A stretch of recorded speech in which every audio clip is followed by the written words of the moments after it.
Ya, assalamualaikum warahmatullahi wabarakatuh.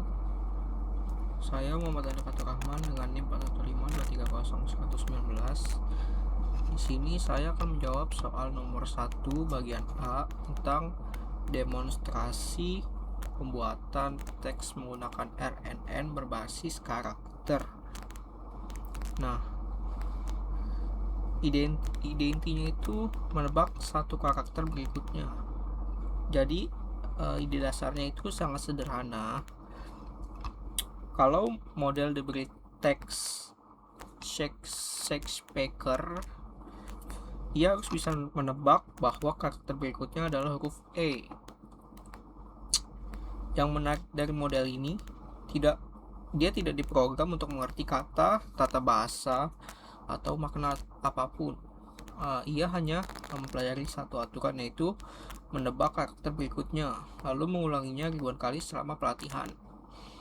Tapi pada prosesnya, muncul perilaku-perilaku yang tidak pernah diprogram secara eksplisit atau disebut emergent behavior. Nah, contohnya ejaan kata bahasa Inggris, kapitalisasi dan titik dua, jeda paragraf, dan format naskah drama. Semua itu muncul sendiri hanya dari proses menebak karakter demi karakter. Alur keseluruhannya, pertama kita mengunduh dan membaca teks Shakespeare. Kedua, teks itu difaktorisasi atau diubah dari karakter menjadi angka. Yang ketiga, kita membuat pasangan input dan target dengan cara menggeser teks satu karakter. Yang keempat, kita membangun model dengan 3 lapisan, yaitu embedding, GRU, dan dense. Lalu kelima, model dilatih menggunakan fungsi loss pairs, categorical cross-entropy. Lalu yang keenam, proses generate text dibungkus dalam sebuah kelas bernama OneStep yang menjalankan prediksi berulang dalam sebuah loop. Lalu yang ketujuh, model disimpan atau bisa dimuat ulang lewat format save model. Dan sebagai bagian lanjutan, ada pelatihan khusus menggunakan TF gradient tab. Lalu datasetnya terdiri dari 1,1 juta karakter dari karya-karya Shakespeare dengan 65 karakter unik sebagai kosakatanya. Yang menarik, jumlah label buatan manusia di sini adalah 0. Nah, karena ini pendekatan self-supervised, labelnya diambil langsung dari teksnya sendiri, yaitu karakter berikutnya dalam urutan yang sama. Karena kosakatanya cuma 65 karakter, jauh lebih kecil dibanding puluhan ribu kata pada model berbasis kata. Model ini juga tidak pernah mengalami masalah kata tidak dikenal, karena kata apapun pada dasarnya bisa diejak dari 65 karakter itu. Dataset ini sendiri dipopulerkan oleh Andrzej Karpathy lewat artikel yang terkenal, judulnya The Unreasonable Effectiveness of Recurrent Neural Network.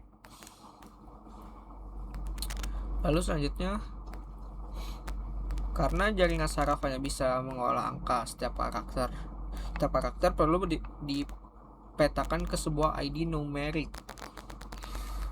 Untuk itu dipakai dua fungsi. Yang pertama, IDS from chars yang mengubah karakter menjadi angka, misalnya huruf A menjadi angka 40, dan chars from IDS itu kebalikannya, yang menerjemahkan angka kembali menjadi karakter.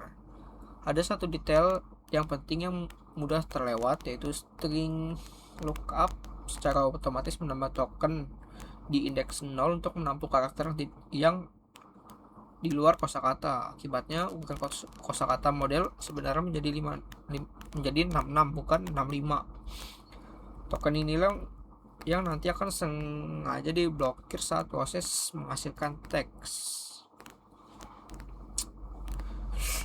Lalu bagaimana cara membuat contoh latihnya. Kita ambil satu blok teks berukuran 101 karakter, panjang urutan tambah 1, misalnya kata hello. Dari blok itu inputnya adalah hell, karakter pertama sampai keempat, dan targetnya adalah hello, yaitu teks yang sama tapi digeser satu karakter ke kanan. Jadi logikanya saat model membaca huruf H, ia harus menebak huruf E. Saat membaca H, ia menebak I, dan seterusnya. Dari satu blok 101 karakter, kita bisa menghasilkan 100 soal latihan sekaligus. Ini juga contoh nyata dari label gratis. Targetnya adalah teks aslinya sendiri, bukan anotasi manusia. Lalu model ini terdiri dari 3 layer dengan total sekitar 4,02 juta parameter. Layer pertama adalah embedding yang mengubah 66 kemungkinan ID karakter menjadi vektor padat berdimensi 256. Ini semacam label lookup yang ikut dilatih sehingga model bisa menentukan kemiripan antar karakter. Inilah alasan embedding dipilih ketimbang one hot encoding. Lalu layer kedua adalah GRU dengan 1024 unit, semacam ingatan berulang membawa informasi state dari satu karakter ke karakter berikutnya. Layer ini bisa saja diganti dengan LSTM. Lalu layer ketiga itu dense yang mengubah 124 dimensi tadi menjadi 66 nilai output, yaitu logit untuk tiap kemungkinan karakter berikutnya. Model ini ditulis sebagai subclass, bukan model sekuensial biasa, karena saat proses generate text, state dari GRU harus terus dibawa dari satu karakter ke karakter berikutnya, dan sequential tidak memberi akses ke state itu. Bentuk output model ini adalah 64, 100, dan 66. Lalu selanjutnya proses pelatihannya pada dasarnya adalah klasifikasi 66 kelas di setiap posisi karakter.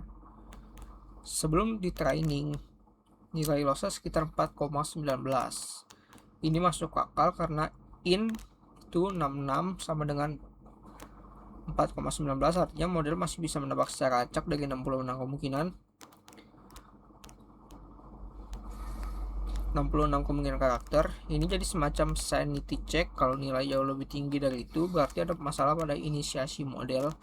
Setelah 20 epoch, nilai loss turun menjadi sekitar 1,1 sampai 1,2. Kalau diterjemahkan ke perplexity, artinya turun dari sekitar 66 menjadi sekitar 3. Tebakan model menyempit drastis dari 66 kemungkinan menjadi efektif hanya sekitar 3 pilihan. Loss function di sini menggunakan from logic sama dengan true karena layer dense tidak memakai softmax. Perhitungan softmax dilakukan di dalam loss function itu sendiri yang lebih stabil secara numerik.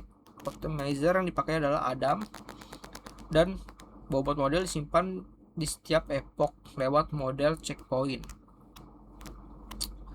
Untuk proses generate text, dibuat sebuah kelas bernama OneStep yang punya 3 mekanisme penting. Yang pertama itu temperatur.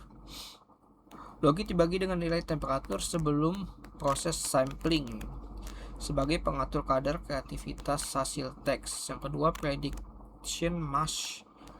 Skor untuk token UNK diberi nilai negatif tak hingga, sehingga setelah softmax peluangnya menjadi 0 dan token itu tidak pernah dipilih.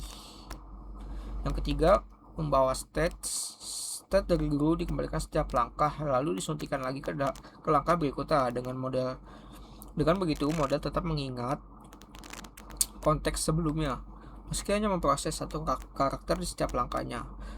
Proses berjalan dalam sebuah loop mulai dari from Romeo. Model memprediksi karakter berikutnya.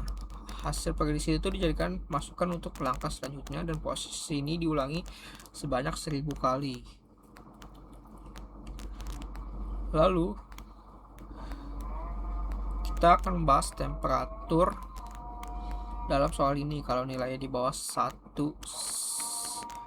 Misalnya 0,5 distribusi peluangnya jadi lebih tajam, hasilnya teks yang lebih aman dan konsisten tapi cenderung membosankan dan berulang. Kalau nilainya tepat di 1, ini kondisi apa adanya, distribusi asli dari model tanpa modifikasi. Kalau nilai di atas 1, misalnya 1,5, distribusinya jadi lebih datar, hasilnya teks yang lebih beragam dan kreatif, tapi resikonya lebih banyak salah eja. Lalu kenapa pakai sampling bukan argmax?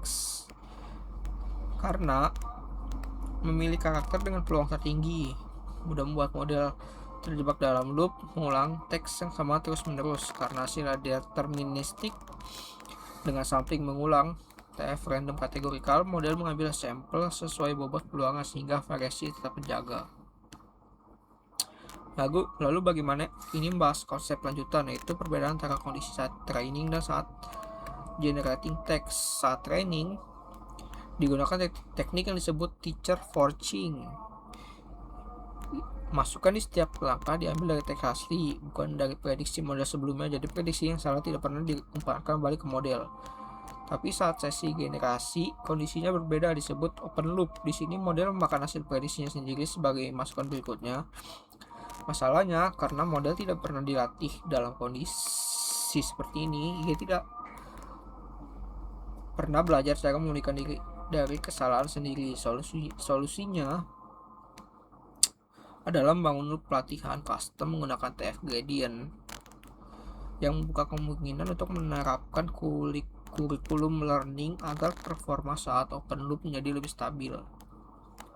Lalu hasil dan keterbatasannya sekarang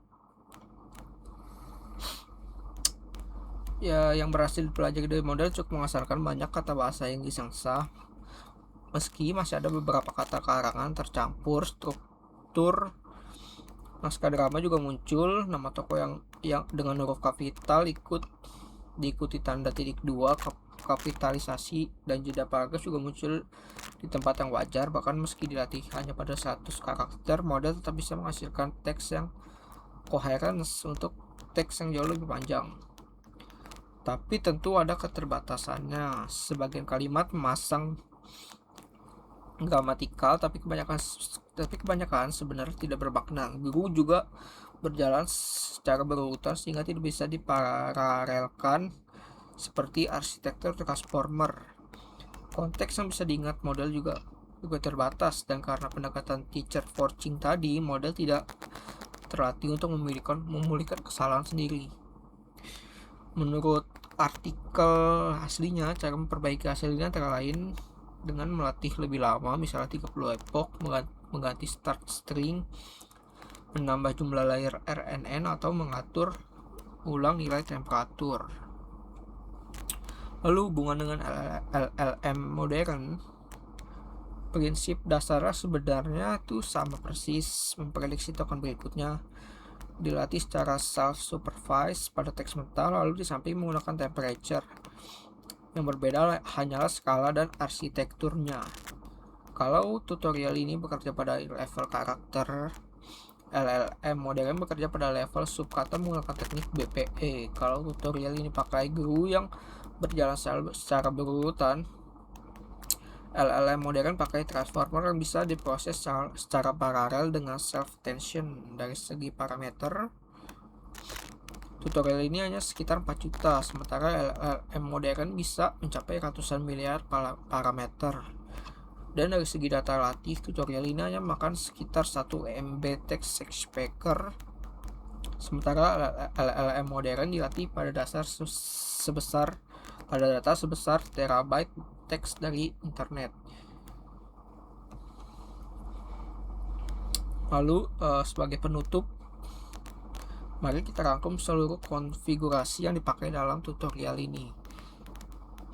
Panjang urutan atau sec length itu 100 karakter, ukuran batch 64, buffer untuk shuffle 10.000, dimensi embedding 256, jumlah unit guru 1024, ukuran kosakatanya itu 66,